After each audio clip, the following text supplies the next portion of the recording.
was a kid, I was probably 6 or 7 years old, my parents had gotten this catalog that had all these art reproductions of images. I cut all those little images out, I glued them down on manila paper, and then I ran the thing through my sewing machine. So that was my first book.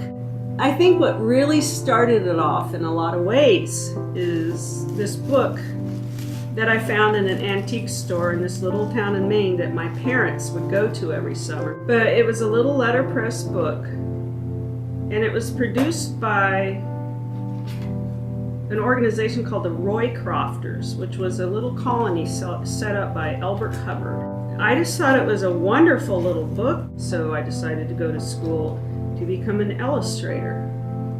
Because I read so many books, and it's the whole idea of what you see in your head and reading the book and interpreting it visually. And I just love that. So in a lot of ways, this little book right here kind of planted a seed. I once had a dean ask me, but are books a viable art form? And I was like, yeah, because how is this not an art form? Everything put together and done by hand, that's an art form. There's a huge resurgence of fine art books, and these books go into collections. I have books in libraries, personal collections.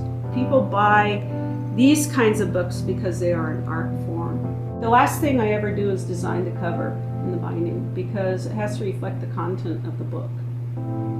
And I think it's terribly important, and it certainly does enhance and reflect the book. But I think probably the most favorite part is when you've got everything printed and you're folding the sheets over, you're putting them into signatures, and you start to see how the book is coming alive from what you were thinking about in your head and designing and mixing the ink colors.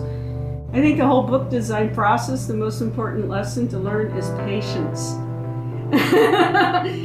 And when it screws up, you try it again. One thing that I've always enjoyed is that you're in complete control, because you got to pick the paper, you got to mix the ink colors, you got to decide on the typography you're going to use. And in the end, got to decide on the binding. What a binding does is to make you want to pick up a book and look inside and see what's in it.